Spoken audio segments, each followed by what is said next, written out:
Make sure this thing works. Okay. Hi everybody, my name is Jay Klein. I am from Noiseware, and as you can tell from the screen right here, I'm going to talk to you today about something that most of you probably are already doing and not getting enough credit for: responsible renting. Okay, by the end of the presentation, I'm going to announce a new initiative to you. It can be found on a website called rentresponsibly.org. It's actually been there for about 3 years now, but we updated it. Version 2.0 is today, so we're going to talk about that a little bit. Just so all of you guys know, this is the first time me or anybody from my company has given this presentation, so you guys are going to be my guinea pigs. Okay? So with that comes a couple of different rules. Number one, first rule is if I say something and it's really cool, afterwards come up to me and say, hey, I like that. You should talk about that more. Second rule is if I say something and it's terrible or it just doesn't make any sense, come up to me and say, I didn't get that. You should probably delete that from the presentation or just expand on it. And the third rule is, I've got a couple of, this is the most important rule. I've got a couple of jokes in here, okay? If I tell you a joke and it's not funny, don't humor me and laugh at it, because I don't want to tell the same joke again to another audience later on, and then they don't laugh at it, I'll be humiliated. And then I'll be like, those guys in LA set me up. Right? I don't want to do that. So anyway, with those, you guys okay with those ground rules? Everyone's good? Okay. So we're going to talk about something that's much more exciting now. We're going to talk about me. Okay? We're going to talk about something called why. Is anyone familiar with the concept of why? Simon Sinek did this whole thing on it, became pretty popular. Who hasn't heard of the concept of why? And a lot of people haven't heard of it. Okay, so why is basically what gets you up in the morning. What motivates you in life? That is your why. It's something that you believe in so much that you would tattoo it on your chest. Okay, that's your why. You can have a why, and your business can also have a why. And so I'm using myself as a demonstration. My why is to create opportunities for people to experience the world's diverse environments and cultures. That's what gets me up in the morning. I feel like if people get out there and saw the world, they'd be like, I want to see more of it. I want to save some of it. All right. So if you look at my career path, you'd be like, this guy has no idea what he wants to do. But then if you tie it back into my why, you'd be like, oh, okay, I get it. And he knows what he wants to do. All right, so the whats are the embodiment, and this will all make sense by the end. So the whats are the embodiments of the why. What have I done in my life to get to the why? First thing I've done, I was an environmental attorney right here in Southern California. There's a big habitat conservation plan out in the Coachella Valley. I helped put it together. It's got my fingerprints all over it. I thought that'd be really cool for my kids and my kids' kids to see someday. And so we helped put that thing together, right? So that's one thing. The second thing is, I actually had a chance to be a baseball general manager over in Long Beach, which then turned into an opportunity to go to Australia. I got to export American baseball culture to a very reluctant audience in Australia, right? So I got a chance to export some culture. So kind of fun. I came back, and then I ended up becoming the director of sales at Vacasa. If anyone knows Vacasa, right now they're the largest property management company in the United States. They manage 13,000 units, and when I first started working for them, they had about 2,000 units. And their whole goal was, we want to be ubiquitous. We want to put vacation rentals in every city in every country in the entire world. And I thought, hey, I love to travel. This will get more people to more places. I want to work for that company. Because it really fit in with the last thing that's on here, my experience hosting people through Couchsurfing and being an Airbnb host. Okay, I hosted hundreds of people on Couchsurfing, and then one day someone said, hey, you can make money doing that? I was like, really? Do I want to? Yeah, I probably should do that. So I switched over to Airbnb. So one thing that's missing from this slide that I have to put in future versions is what's called the how. Okay, the how is part of the why. It connects it. And so how I'm a successful Airbnb host, how I'm a successful Couchsurfing host defines whether I'm successful or not, defines my why. So how do I do it? And the answer to that, I would submit, part of the answer to that is by renting responsibly. Okay? With that in mind, I'm going to tell you about somebody who is not a responsible renter. This guy right here. Does anyone know this guy? Dave? A few of you? I see 2 hands. Dave's my boss. He's a bit of a pioneer. He actually was an irresponsible renter before irresponsible renting was a thing. Dave is actually a 19 times Airbnb superhost. He is one of the top 100 superhosts globally. He's also a real estate investor, and he is a property manager. And so Dave's story is going to sound very familiar to any of you in the room who are property managers. So Dave had 9 condos in Dallas back in 2014. There were about 250 listings at the time. So he was the king of Airbnb Dallas, right? So one day, he rented it out, guests threw a big party. Okay, the neighbors weren't real happy about it. The police who showed up weren't real happy about it. And then Dave found out about it 2 or 3 days later when he got a cease and desist letter from the HOA's attorney, who also wasn't very impressed with it. Because Dave only had this, he didn't read the rules and regulations, which is why he was irresponsible. And so the only reason he had the condo was to rent it on Airbnb, so he had to get rid of it. He lost $30,000 in the transaction. And so Dave thought, look, I'm a really well-intentioned host. I don't want to bother the police or the guests. I don't want to bother other condo owners. I want to be responsible. So there has to be some kind of device, something out there that will help me, alert me that something's going on before everybody else finds out. And he looked around and he didn't find anything.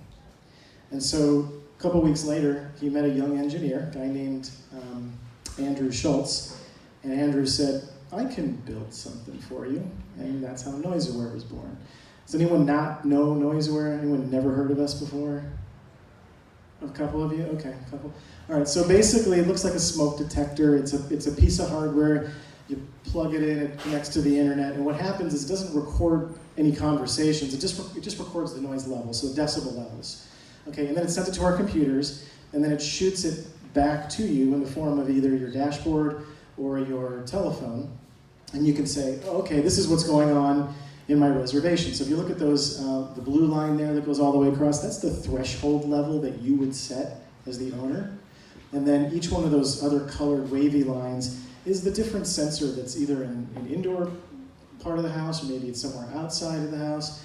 And what happens is once the noise levels hit that certain threshold for 3 minutes, you get a text message that then you can do whatever you want with. You can then contact the guest who's staying there and say, hey, I know you're having a great time. I want you to continue to have a great time. Just knock it off because I don't want you to get in trouble or me to get in trouble, okay?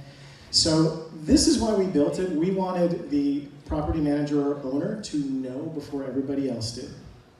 And so we went to business under that model. And over the years, we've learned that people are actually using our noise sensors for other reasons. And so back in May, we sent out a survey and said, why are you guys using us? And this is what we got back. 90% of our homeowners are using it to protect the property against damage. So normally what happens is you have noise, right? And then you've got more noise. And then you've got even more louder noise. And then you've got a bunch of broken stuff. And so that's the property damage. And so we know if we can cut that noise off at the very beginning, we won't have any property damage. That's number one. 90% of our users use it for that. Number two, protect against false complaints. Everybody knows that there are neighbors who don't want anything to do with you, and so at the slightest peep that comes out of your place, they're going to complain. And so that way when the cops show up, you can just say, oh, look at the dashboard here. Remember how they said, went on all night? Well, actually, we stopped it in 12 minutes. So this is what the data's showing. Number three, improve community relations. 90% of our customers are being proactive, and they're going to city council, and they're going to their neighbors, and they're saying, I have something that alerts me as soon as something happens, I can take action, right? And then finally, 76% are using it to vet the risky guest. Some people put it in the language of the contract, or when the guest is making the reservation, they say, I have a noise monitoring system there, so if you're planning on throwing a party, you might want to rethink it. And then the guest says, oh, okay, I probably should look at another place. And then there's actually a fifth category that is not up on here, but if you are a property manager, I wish when I was at Vacasa that I had something like this, because I would have closed a lot more homes. They're using it for business development purposes, okay? So with all that in mind, this is our company's why. To help short-term rental homeowners and property managers rent responsibly. Now, would we put this on our chest? Would we put a tattoo on our chest that says this? Kinda. We have shirts. Okay? Well, I know everybody in this room, you and your companies, you all have your own whys. That's why Rent Responsibly exists. We want to know what your whys are. Okay? I'll talk about that more in just a minute. But first, I got a question for you. Does anyone know what the first vacation home is considered to be? A living room? This is a really hard one. Noah's Ark? Noah's Ark? Sure. Probably. That's good. I need to revise the slide deck. See, that was what I was talking about at the beginning. So it's widely considered to be the Palace of Versailles. In 1624, Louis XIII built a hunting lodge. That ain't it. He built this hunting lodge, they like to go hunting, and then 40 years later, his predecessor, Louis XIV, if you ever want some amazing history, go look up this guy. He wanted something that represented how elegant and important he was, so he demoed the hunting lodge and built this thing, which still exists today. So a lot of other kings showed up and said, I want something like that too. And so all of a sudden all these kings are building vacation homes, then the Pope got one, and then it leads us up to today where everyone's starting to want a vacation home. And back in like the 1940s and 50s, people were, they started getting these vacation homes. That led to a really fundamental question. How do I get somebody else to pay for it? Right? So what happened is in 1950s, you started seeing advertisements and some of the circulars show up. Okay, this is in the back of a magazine. Or some people would contact their real estate agent and say, hey, if someone is not quite ready to pull the trigger on a vacation home, let them know I have one. And I'm willing to give it up for a couple of weeks. Okay, and then in 1990, a couple of people in Breckenridge, Colorado said, hey, there's this new fandangled thing called the internet. Maybe we should put our places up on it. The company was called VRBO. I don't know what they're called today. Can't pronounce it. So that leads us to today. A data scientist showed us this graph at one of our conferences and said this was the most persuasive consumer change data he had ever seen about how this industry is moving. And so we stole it from his deck and put it in ours. What this shows is in 2010, only 8% of all travelers had stayed in a private accommodation, and 5 years later it was already up to 1/3. What this graph also shows is that data is kind of hard to come by in this industry because we couldn't find any data after this. Right? So anyway, the industry's taken notice. These are some recent headlines. By 2020, vacation rentals will topple the hotel industry. Everybody knows Marriott just got into the game. And then third, there was a study, I couldn't find it for this, but it said that, and maybe you guys can find it, but it said if guests stay 3 or more nights, or there's 3 or more of them, they want to stay in a short-term rental. If it's 2 people and they want to stay 2 or less nights, they would rather stay in a hotel. And so the title of the slide is Alternative Accommodations Are Not Alternative Anymore. They're actually preferred now, and that's what the industry is seeing. But not everybody is on board. You all know this. There's a lot of states and municipalities who are regulating the heck out of this stuff. And it doesn't work, right? There's a lot of reasons that it doesn't work. It's really expensive. Enforcement's really difficult. They're not educated when they pass these laws. They are just reactionary, right? So we have, over the past 3 years, my company has kind of sat down and said, well, what does renting responsibly look like? And we've talked to people in 30 different companies, more than 30 companies now, and said, what does it mean to you guys? And do you want to get involved in helping people rent responsibly? And overwhelmingly, the answer was yes. A lot of people that are, if you go to the website, you can see some of the people who have held their hands up and said, I want to be a part of this, put my name on the website. There's a lot of others that haven't. And so one of the things we also were looking for is there a corollary industry that exists somewhere out there that we can steal some ideas from, that we can take a blueprint from? And we found one. And bear with me because it's not going to make a lot of sense when I first show you this first slide. So that is Henry Ford, and those are Model Ts, and that's my favorite quote of all time. If I had asked people what they wanted, they would have said, faster horses. Okay, so Henry Ford did not invent the car, he invented the assembly line. So in 1908, he transformed the transportation industry. His goal was to make a car affordable to the common man. The common man he defined as one of my employees. So at the time, cars were only used by the really, really, really wealthy. Now all of a sudden you had dirt streets with horses and buggies, and Model Ts started rolling off the assembly line. So this led to some problems. Okay, in 1909, there were 200,000 cars on the road. Then the Model T showed up. Then can't see it on there, but by 1916 there were 2 million cars on the road, a 10-fold increase. A lot of problems with this. Number one, those horses and buggies only traveled 5 miles an hour. Model Ts went 45 miles an hour. Model Ts didn't have turn signals, they didn't have brake lights, there were no lanes, there were no traffic lights, there were no stop signs, there were no drunk driving laws. Pedestrians had no idea where to cross the street or when they were supposed to cross the street. In fact, 75% of all of the injuries related to the car were pedestrians. So this became a huge public policy issue. So what happened? A lot of people started to complain. Mothers who were, who had lost a loved one started going down the street and holding these signs that said ABC, always be careful, okay?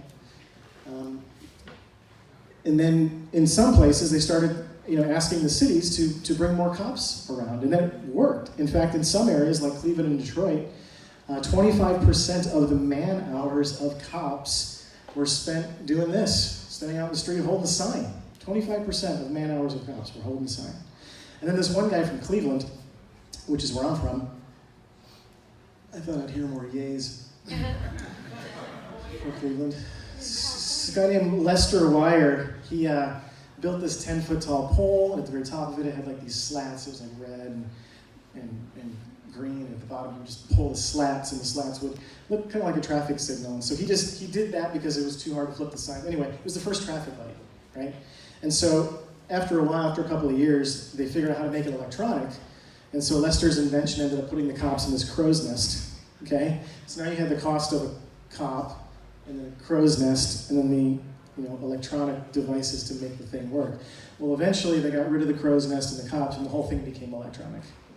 And that was great because that meant the cost of that was only 10% of the cop and the crow's nest and the electronics, okay? So that became your traffic lights. Okay, and then other innovations followed. Of course, you had, let me go back. Other innovations followed. You had breathalyzer tests and brake lights and all the stuff I just talked about. Cup holders came so you didn't spill your coffee. Those jerks in my office set me up. Okay, so then there was education. So in the 1920s, you couldn't actually get into a car unless you got yourself a driver's license. Right, so that became pretty important. And they started, and just all led to better policy as well. And so this is what ended up happening. The blue line there represents deaths. This is from 1925 to 1995.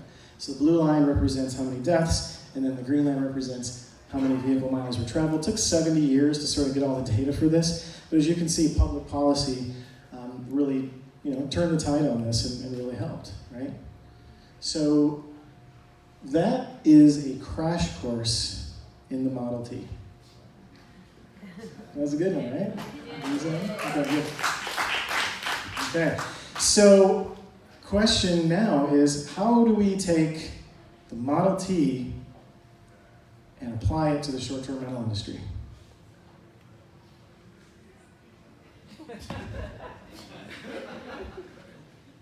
I know some of you are like, how did he find a picture of a short-term rental on a Model T? The internet's amazing, isn't it? All right, so now what I'm looking for is some corollaries, like how does, how do we take these lessons? There's a whole bunch of lessons, and so here's what we came up with as the top 6. Number 1, disruptive technology affects everyone, even those who prefer not to use it, right? And everybody wants this, thanks to the guesties of the world, bookings and Airbnbs, they're on every single street. They're in your face, whether you like it or not. Number 2, technology is more effective, efficient, and cheaper than law enforcement. Like I said, the traffic light ended up saving a whole bunch of money because you got rid of all the cops. And, there's a lot of technology out there that's helping. If you want to know how we're helping with ROI, come talk to me afterwards. Now, number 3, innovation often comes from the private sector. A traffic light was invented by a cop. The turn signal, left and the right thing, I don't know which is which, but that was invented by an actress. Airbnb was invented by a broke art student. And NoiseAware was invented when our CEO got a cease and desist letter. So this innovation should, we should encourage the innovation and use it in our policy. The formatting is interesting on this. So number 4, good policy means we don't need to rely on public resources like law enforcement to solve the problems. Number 1, I guess, education leads to better outcomes. We have driver's licenses in the car industry, and we need to be better about educating property managers, and pretty much everybody. I'll talk about that more in a second. And I should have another slide in here that talks about celebrating, because the car industry, think about the car industry and how much they celebrate themselves. There was no way that was ever going to go away. You got Route 66, you have, it's just the car is a cultural icon of freedom, right?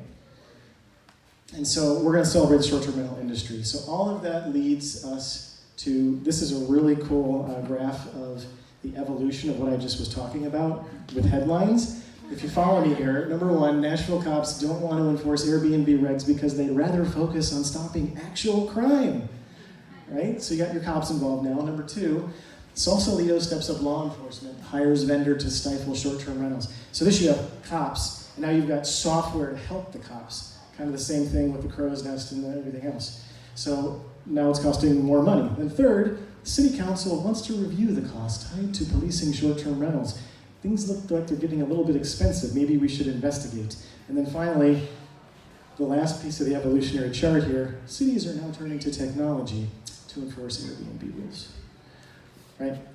So we got the whole full spectrum here. So this leads us to rent responsibly, okay? So this organization is all about you. It's all about your why. There's three parts to it. Okay, advocate, educate, and celebrate. And we're launching this today, okay? Which is really cool to be here to tell you all about it. The celebrate piece is coming first. We actually have this really thick document. It's like a 5-year plan, and which piece is going to get rolled out when. But we know that if we can get the celebrate piece going, we can get some stories out there about some amazing stories, or get some articles out there about some amazing people doing amazing things. We want to make sure we've got a stockpile of those great stories so that we can then use it to educate and advocate. Okay? All right, so let's talk about each one of these. So we put it right in our mission statement. Number one, the Rent Responsibly mission is to advocate, educate, and celebrate the positive impacts of the short-term rental industry. In fact, if you want to get involved in this, what we're going to ask you to do is go to the website. First thing you'll see is an oath. And we thought this might be a little weird that people take an oath. But as we talked to all the different industry experts, we realized that there's a baseline, and pretty much everybody agrees with this baseline. So we thought this, if you want to get involved in the organization, this seems like a pretty respectable baseline. So I'll just read it to you. I promise to advocate for responsible, neighborly short-term rental practices and policies. I promise to continuously educate myself and others about best practices and the regulations that apply to me.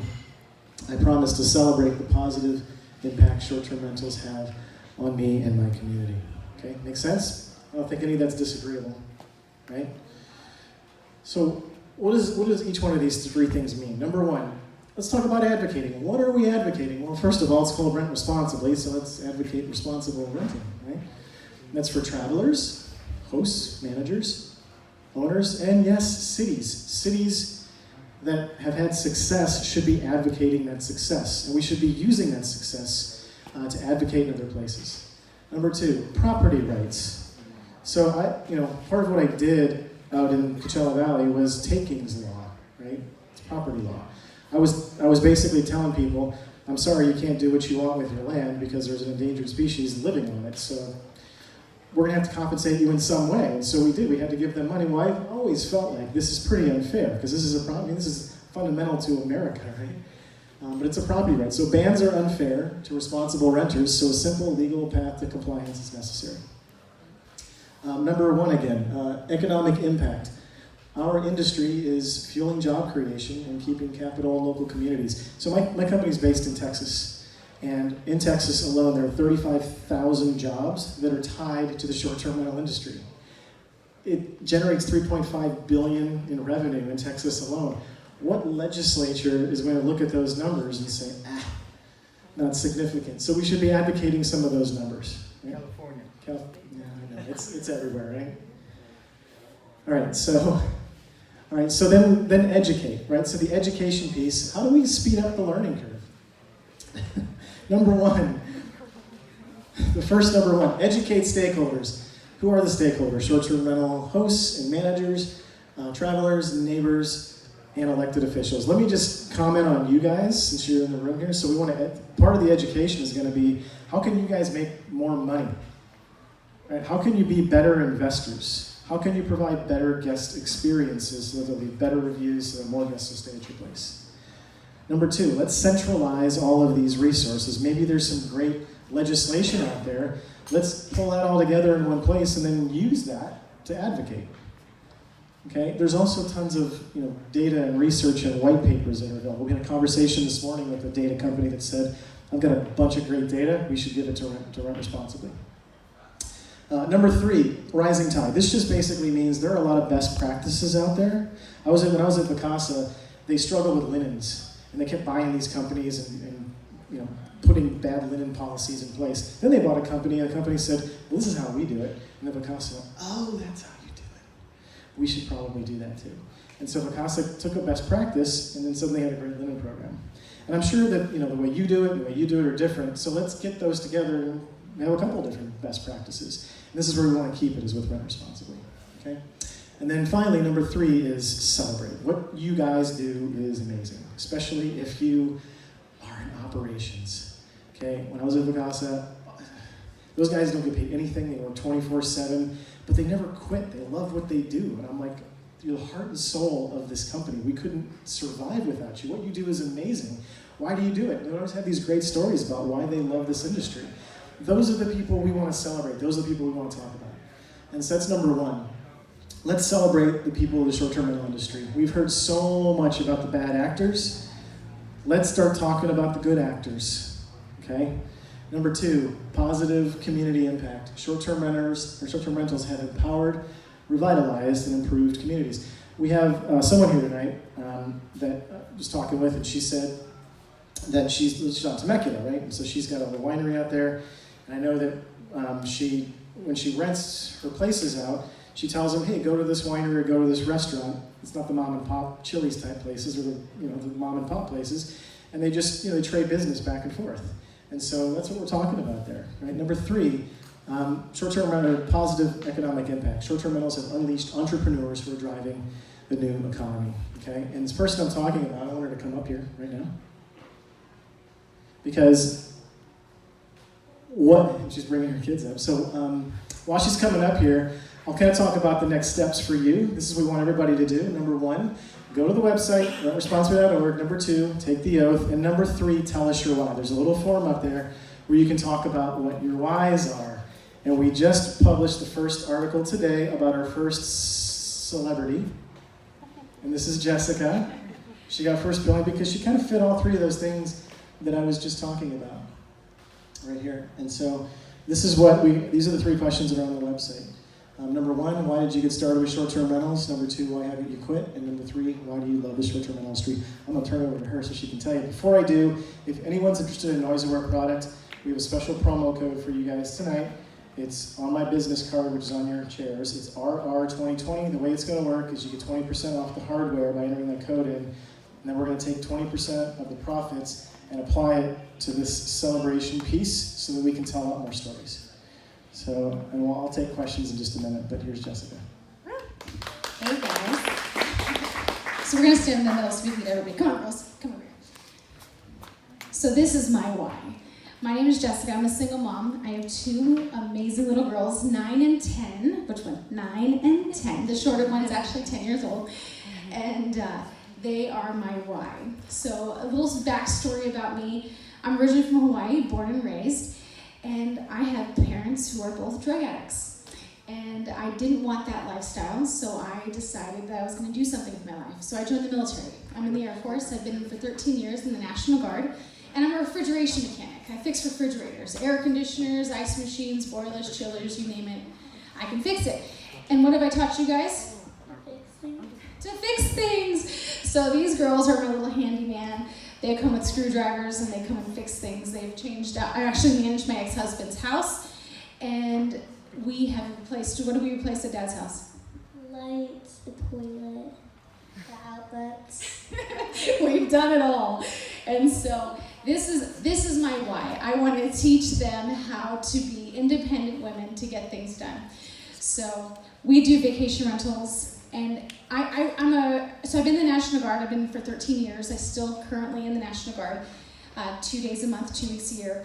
But I worked as a project manager for a large solar company, and Monday through Friday, 40 hours a week. I manage projects from Colorado to California. And how often was I home? Never. Not very often. I was always going to different projects, managing things. My girls, I'm so glad for friends because my kids are raised by a community.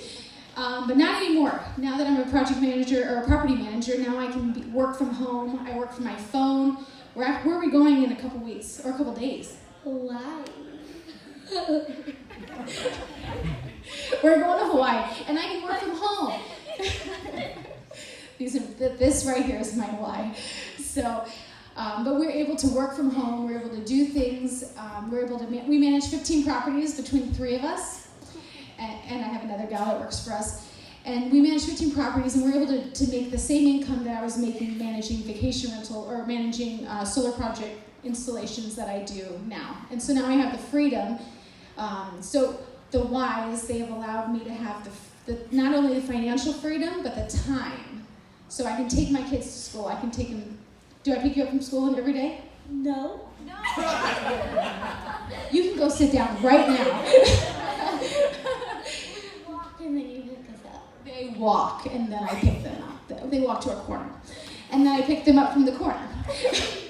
These are my kids, and this is my why. This is why I do what I do, and this is why I love what I do, because I can teach them, and we can do it together as a family. So check us out, Barefoot Vacation Rentals in Temecula. Thank you very much. So one of the reasons we want to feature Jessica is because in Temecula they're coming up with some regulations that could be very restrictive, and it could force her to, find something else to do. So we want to make sure that we're telling her story and others like it. So go to the website, put this information in, and we're just trying to gather as many of these as we can so we can start telling some of these stories. Okay? I know I'm way out of time. I'm way over. I knew I would be. Do I have time to take any questions, or do I? Go for it. Okay. I'll take a question from any of you. Anyone? Kind of self-explanatory, right? You have one?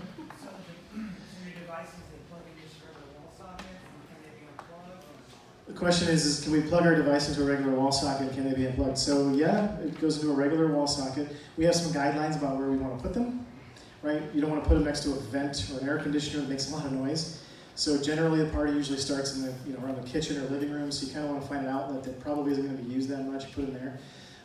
But they can be unplugged, but there's an accelerometer in it, so it's anti-tampering. So as soon as there's several different alerts that you can get as a property manager, one of which is, hey, there's way too much noise, and the other one is, it's been unplugged, or it's been tampered with, someone's trying to pull it out of the wall, or third is it's offline.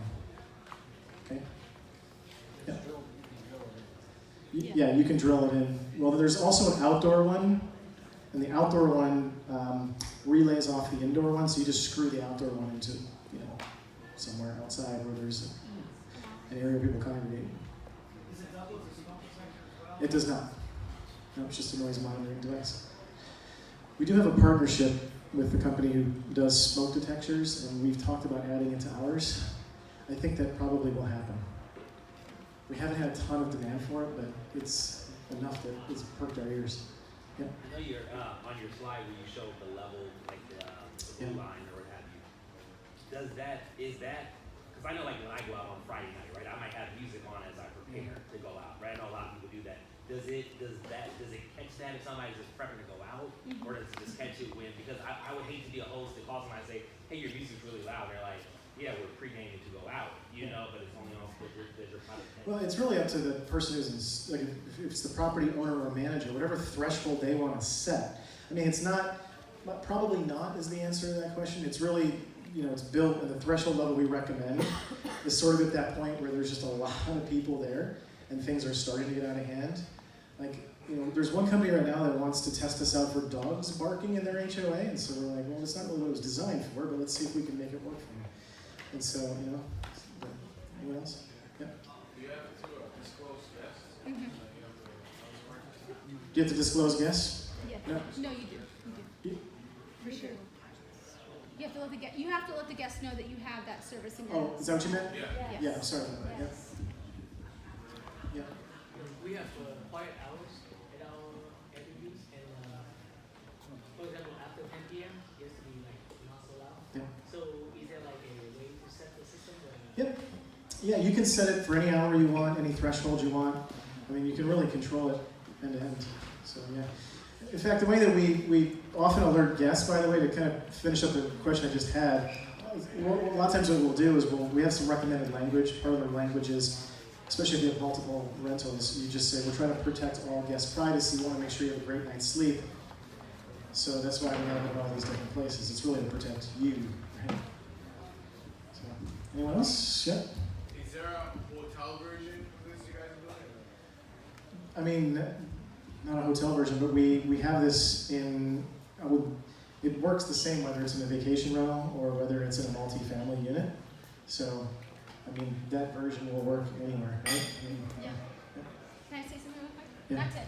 Advocate for Noise Aware. So when I do for Noise Aware, because I am a huge advocate of Noise Aware, we put it in all of our homes have it, and our city Noise Aware ordinance is at 10, and we set ours for our businesses at 9:45, and then we do a fee to the guests, and then we make it very known in our listings and in our email transactions back and forth that if we have to call you after 9:45, it's a $100 fee, and then we pay our neighbors $50 a piece. So we don't take that money, but we want to make sure our neighbors are not upset. So we want to make sure we have happy neighbors. Then, if we have to show up because they didn't answer their phone or the text, we charge $300. And we have this posted at both the front door and the back door of the house. And if it's a $300 fine, each neighbor gets $100, and I keep $100. And then if that doesn't work and the police are involved, it's a $500 fee and they're evicted. And all of this notification is both in the front door and the back door of the home, so it's no surprise, and it's in the emails that are going back and forth. So the Noise Aware, for me personally, has saved so many rentals. You know, yeah, you want to pregame, go ahead and pregame, but at 9:45, there's no pregaming. At 9:45, it's quiet hours. You're done. Because my neighbors have kids that need to sleep. I have kids that need to sleep. So, do you have a question for me, or? For you. Do you have a template of the... Yeah, I do. I have a card. I can give it to you. Just come up to me. And, Anything else? We good? Thanks, Jay. Okay. Thank you, everybody. Thank you, Gusty. And we have some thank you gifts at the front.